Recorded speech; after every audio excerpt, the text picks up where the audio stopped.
Well folks, how are we all doing? Back out exploring again, and you join me on the motorway. M9 for 19 miles. As you can tell, I'm on the M9 and I've just came off the slip road there, and it's quite busy actually, as I would expect. I'm kind of behind the lorry now waiting to get by it, but yeah, I'm heading up to a place called Creag Meagaidth at the moment, which is it's just a brilliant place. And I highly recommend it for car camping, or you know, if you're into your van life. It's really friendly towards campers. So that's where I'm heading. I'm going to be car camping tonight, Creag Meagaidth, and tomorrow I'm going to be doing my first Munro of the year and my 99th Munro overall.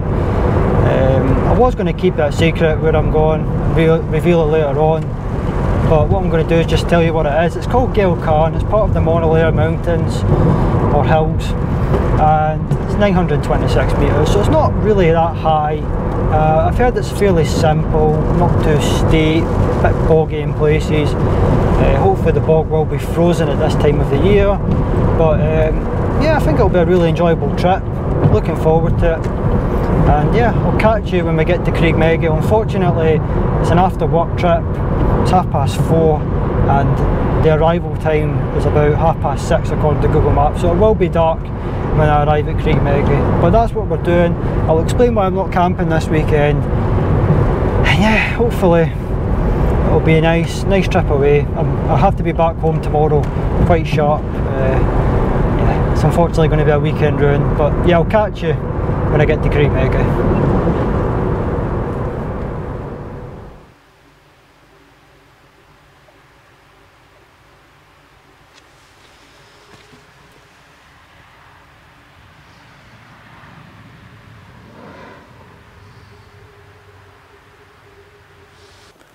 Alright folks, so after 126 miles we have finally arrived at Creag Meagaidth, thankfully, and the car park's busier than I thought it would be, but like I said, it's quite a good place. You know, it's really camper friendly, this area.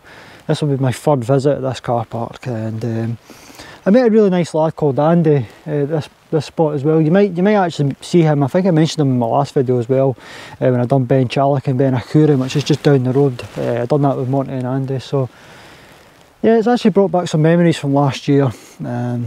Good memories. I've never really had any negative experiences on the 886 between Dalwhinnie and Spen Bridge. It's always been really enjoyable, good driving, and there's plenty of good Munros here. And like I said, I'm doing Geal Charn tomorrow in the Monadliath, so that should be quite good. It's the only one I've got left in that area as well, after doing the Carn Gerrard free last July. So I've done plenty already in this area, but I thought I would start off the year kind of further north. I was tempted to go to the Trossachs, but yeah, it's worth it in the end. That drive along the A9 was smooth as well.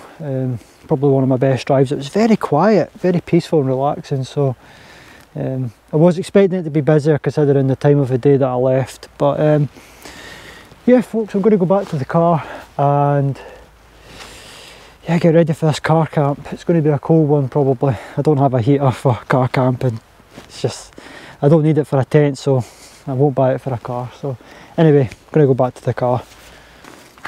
Well, I'm not going to lie folks, it does feel a bit strange doing this in the middle of a car park like, but usually I'm on top of a Munro or a Corbett. But yeah, okay, I know you guys seem to like watching me make Wayfarer meals for some reason, so I'll film this and then we'll go inside the car and see my setup for tonight. But yeah, it just feels really strange doing this in front of people, like seriously, especially when you can't get your lighter out. Oh, really.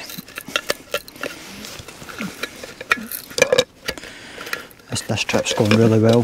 No, seriously, it's going really well, this one. Like, been here an hour and it's just been disaster after disaster. Like, the car alarm just went off about 10 minutes ago. That's one way to draw attention to yourself, and now I can't get the lighter out for the... God, no. Go there eventually. Right. Got a tiny bit of gas left in this. Hopefully it'll be enough just to boil some water and get this Wayfarer meal done. Worst case scenario is I've got a spare canister. I was going to do this inside the car, but just no space. I didn't want to catch anything with the stove, eh? It was too close to my sleeping mat for my liking, if I'm honest. Got some madman just circling around the car park right now. He can't make his mind up where he's parking. You ever get that sometimes when you go to a supermarket and it's like there's so many spaces. Oh, stomach's rumbling. There's so many spaces and it's like, where can I go? Where should I go? Yeah, this guy's basically doing that right now. I have not had a Mountain Dew on a camping trip before. I was at Scotland getting lunch at work today and I thought, you know what, that would be nice. I got a jumbo sausage roll as well for lunch tomorrow when I'm up the Munro. Now, as far as dinner tonight, my friends, I'm having spicy sausage and pasta. It's probably my favourite Wayfarer meal. Definitely, I think it's meatballs and pasta is good, and I like the chicken tikka and rice, but spicy sausage and pasta is my favourite. Not gonna lie, I'm not keen on this gas canister. Doesn't just. Nobody's really. No, it's doing it. Right, cool. Alright, so the meal's just about ready to go in, folks. Pretty much at a boil now, thankfully. Took long enough. I had to change the gas canister, that one was pretty much empty. It was basically doing nothing, so yeah. Get this in. Gotta say, folks, I just can't wait for tomorrow. First Munro of the year tomorrow. Been a long time coming. My last one was December in the snow. I've had the time, but I've just not felt up to it, you know. Obviously when I done Auchnafree Hill last week at Loch Turret, the Corbett, it kind of motivated me, and I thought to myself, and I'll explain why I'm not doing any wild camping this weekend on the hills and mountains. I'll explain all of that when I get inside the car. But yeah, I just don't have the time this weekend basically. Well, like I said, I'll explain it in the car. Quicker I get this meal made and back in the car, the better. Like I said, there's other people here, just trying to keep my voice a wee bit down. My last trip, I had quite fun actually making that meal. The beans and sausages and the wee dessert. The video will already be up on YouTube. But yeah, it felt so remote last week, you know, up Auchnafree Hill. It felt really nice. Bit of a change of scenery, considering I've not really done much mountain camping recently, but yeah, and it's good to see Big Monty back out doing YouTube as well. I noticed he uploaded a video tonight, so I'll be checking that out. Me and Monty are planning a camp together very soon on a mountain. Just hope we get the weather for it, eh? Anyway, once this meal's ready, I'm just going to go probably straight back in the car, and I'll just hide in there the rest of the night. Can't believe the car alarm went off. I was like, really? Alright folks, so thankfully I can talk a wee bit louder first of all and more clearly. But yeah, that's me finally had my meal. And this is it, this is inside my car. And this is pretty much an average size car really, an average size family car. I was thinking of getting a smaller car, but I kind of thought that I would need the space in the back for car camping. I've always liked cars, I'll always probably own cars over vans. I'm only 5'7", many people realise I'm not the tallest, so I can get away with lying in the back of a car this size. So yeah, it's just the same sleeping setup, apart from I brought some bedroom pillows with me. And the bedroom pillows definitely help, because unfortunately the car seats don't fold completely flat, so it kind of levels it out a wee bit. I put some under the mat, you know. But yeah, it's a Feminist X firm, you know, and the usual sleeping bag I take as well, so yeah, it makes a big difference, you know, having the pillows, the bedroom pillows that is. But yeah, the rest of the stuff really is just typical camping gear that you would normally see me use in a tent anyway. So yeah, I'm going to set the camera up on one of my wee tripods, and I'll talk about why I've decided to do a car camp instead of a normal wild camp. Alright folks, so yeah, finally in the car. That's me pretty much settled for tonight. I I can finally talk about this weekend. So basically the reason why I've not got the time to go wild camping this weekend is basically tonight's Thursday. It's my short week at work, which means I'm off Friday, Saturday, Sunday, and essentially all I have available this weekend is just all day tomorrow. I need to be home tomorrow night. Unfortunately, I say unfortunately, but at the same time, in the long run, it will be pretty good. I'm getting a new bed delivered on the Saturday, and obviously I'll need to be home for that. The guys who are delivering it are also building it, so yeah, I'll need to be in the house for that. Even if I was building it, I would still need to be in the house to receive the beds. So I need to be home Friday night, because if I go camping on the Saturday and it comes in the morning, it could be quite rushed trying to get home. So yeah, it's a bit frustrating, but it's only one weekend, guys. I'm not going back out on the Sunday just for one day.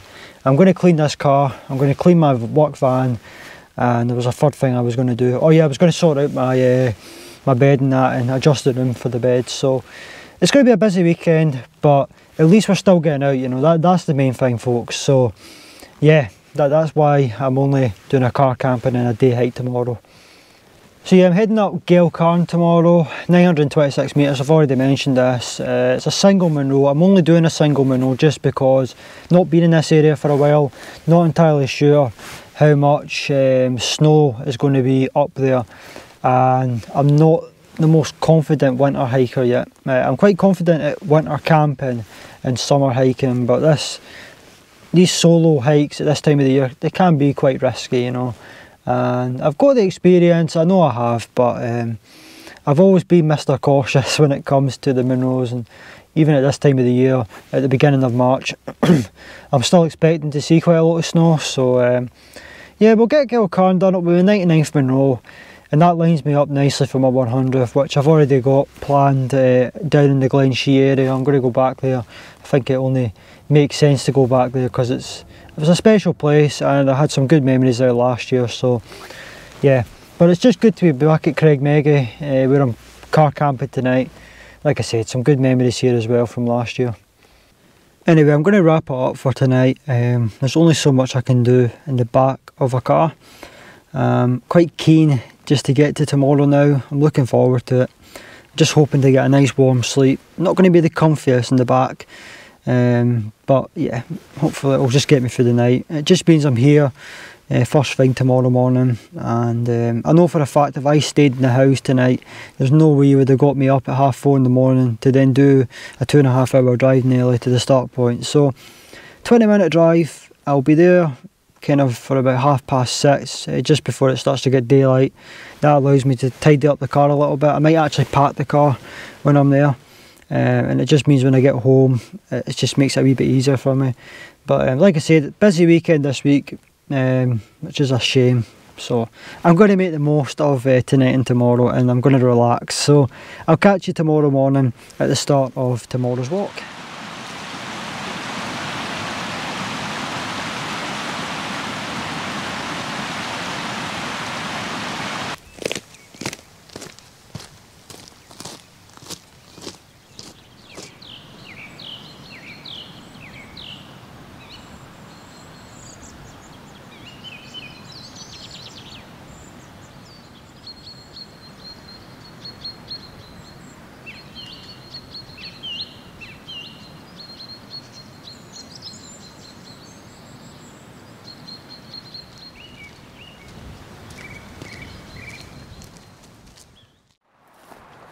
Well, good morning everyone, and thankfully that's me done with that car camp. I have to say it was a pretty good night in the car anyway, but I just didn't really enjoy filming yesterday.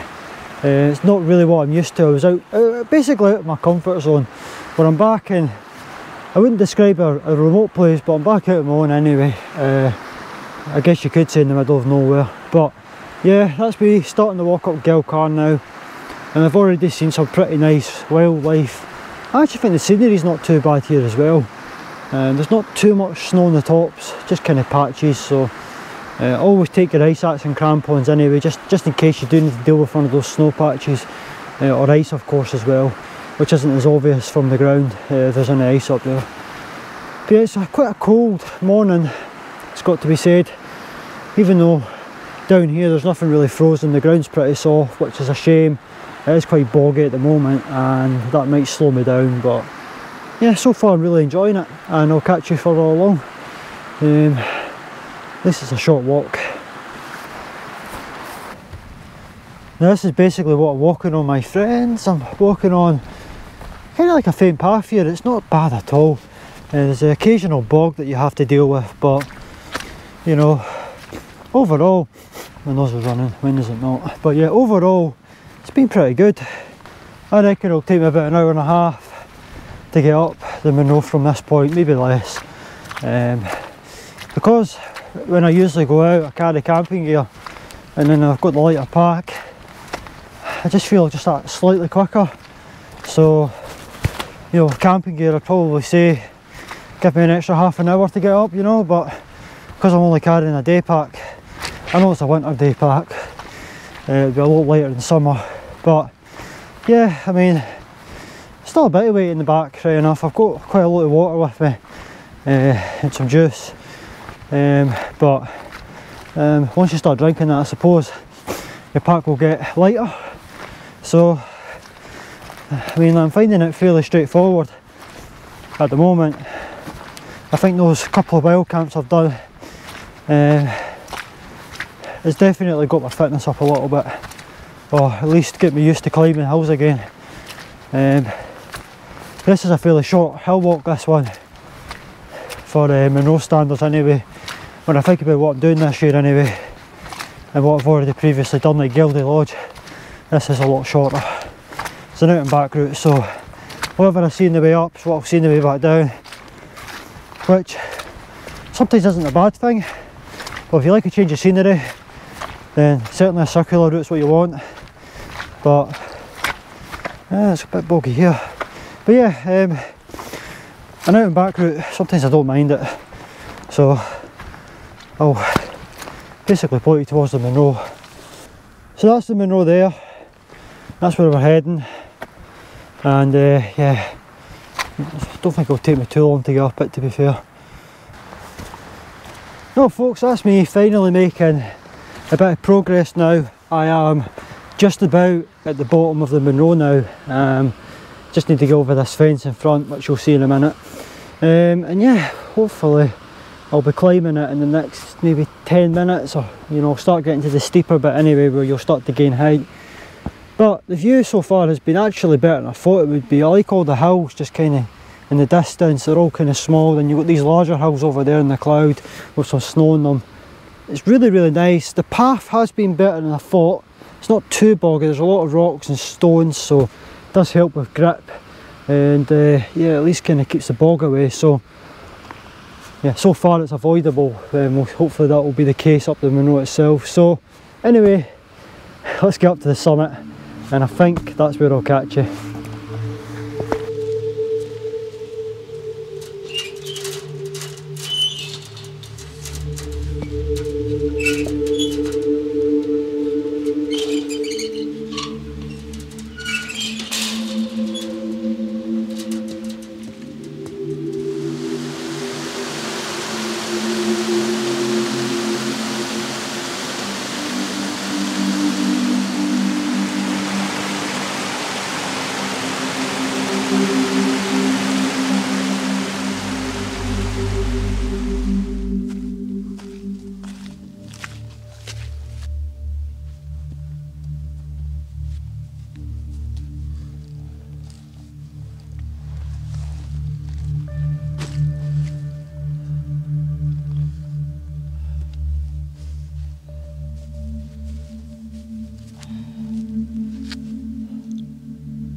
And this is it folks, I've finally done it. It took me long enough, like just over 2.5 hours to get here, and I've reached the summit of Geal Charn. 926 metres this peak, and once again I found a cairn. It's taller than me, that's not hard to be fair. But yes, I have just about got views up here, thankfully. Only just, though I'm just below the cloud line.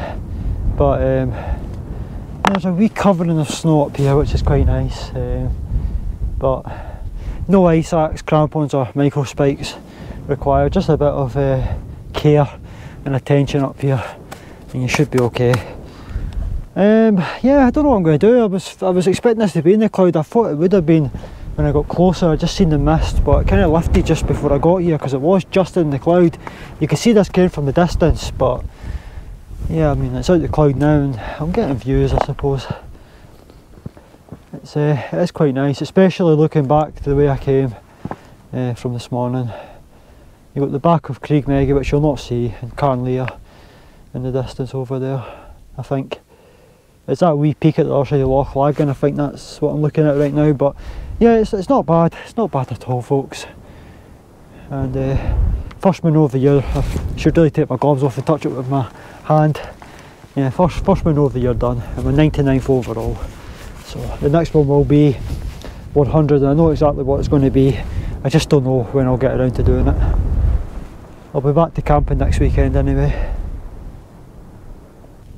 Alright, so that's me now making my descent back down to the car. I've put another layer on just because it is getting a wee bit cold with that wind chill. But yeah, I mean, a lot of positives to take out of this walk. It's really tested my fitness out. I've struggled a little bit more than I thought I would, if I'm honest, but I've still enjoyed it to a point. But yeah, I think the positive is that we have found a little bit of snow up here, not too much to be fair, and we did get views at the summit. But the main thing was getting the cairn touch, getting another Monro bagged as well. So I'm going to make my way back down to the car now. Not sure how much filming I'm going to do. Like I said, there's an out and back route, so whatever I've seen, you've seen as well, and we'll see it on the way back down. So yeah, I'm not too sure what I'm going to do, but I do need to stop for a break at some point and get something to eat. But okay, where's that about? Don't know, it's in the cloud, but I got a wee bit distracted there, I think a plane or something. But yeah, I got a helicopter as well earlier, but by the time I got the camera out it was too late. But yeah, like I said, I'm going to get something to eat and probably go to about 600 metres where it should be a wee bit warmer, or at very least sheltered from the wind.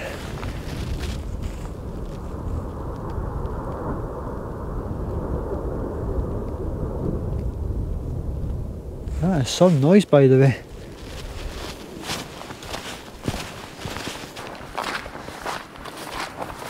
Now I'm finally getting somewhere, folks. I'm level with the car now. Just need to do this final half a mile or whatever it might be before I'm there.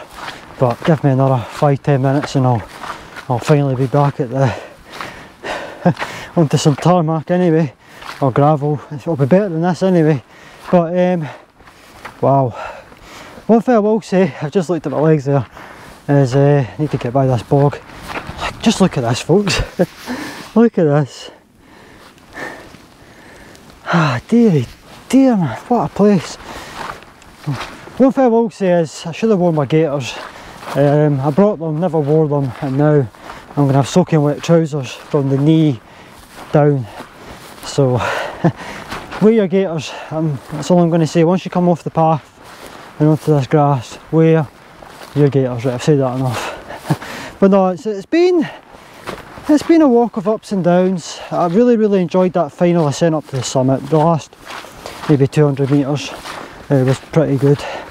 Summit views weren't the best, but you know, overall it has been an enjoyable walk, I'll say. The thing with this channel, folks, is if I'm going to continue filming my hikes as well as my camps, you're going to see a lot more emotion coming out of me on the hiking trips, because it's really physically demanding at times. And if you do this hobby as well, and obviously some people film it, some people don't. I've noticed there's a lot more YouTube channels these days, but oh, look at this place. Right up here. Problem is I'm talking to the camera, I'm not really watching where I'm going. Why did I wait until here to start filming again? Anyway, as I was saying about 10 minutes ago, if you do this hobby as well, you'll know that it can be quite tough, so you know, if this is your first video, don't think I'm just some moody guy. I usually am quite positive in my videos, especially when I'm out camping. But no, definitely try and do this walk if it's very, very dry in the summer. And when I say very dry, I mean extremely dry, because it's going to take some drying out this, like. Or come here when this is all frozen. Me and Monty done Ben Callum at Tindrum, 10th of December I think it was. Met some really nice lads up there. And all of this here that you see in front was all frozen, all the way up from the car to the summit. And that really made a huge difference to the walk. I think this Munro would be good when the entire thing's basically frozen with a bit of snow at the top, just to make the summit more interesting. It's always interesting when there's snow at the top, but I think I will come back and have a go at this. Like I said, at Auchnafree Hill, if you don't particularly enjoy a walk, then have another go at it. And if you don't enjoy it again, then probably that's telling you something. But I think I might come back here when there's a bit of snow, a bit more snow at the tops, and when it's a wee bit colder, that way the entire thing's frozen, because that was mudder at times, folks. But yeah, I was up there not long ago, and the car is just down there, folks. So I'll do my location rating and wrap the video up now. Well folks, this is the path that will take me back to the car in the next 5 minutes, and I'm looking forward to seeing the car. Like, I've never been so excited about seeing a car in a while after a walk or a camp. But yeah, I'm going to give Geal Charn a 4 out of 10 I think for hiking. It's just the bog at the bottom. It is, most of the way it has got a decent path, to be fair, when I think about it, but it is quite steep and boggy, and I wouldn't probably recommend this to beginners, if I'm honest with you. If I was to give this score out of 10 for beginners, I'd maybe give it like a 5, maybe a 6 at a push. It's just not great, if I'm honest. I think this sort of walking would probably put people off who are new to this hobby. I always say you should try and do like Ben Lawers, you know, a peak that's got a path all the way up pretty much, and you'll see the Scottish scenery without having to go through bog like you've just seen in my previous clip there.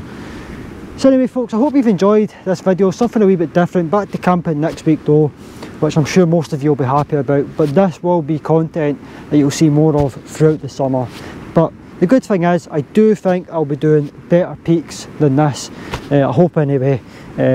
But this is another area. This is the Creag Meagaidth in the Monadliath side done now, along the 886, so I'm happy about that. Anyway, until my next trip, take care.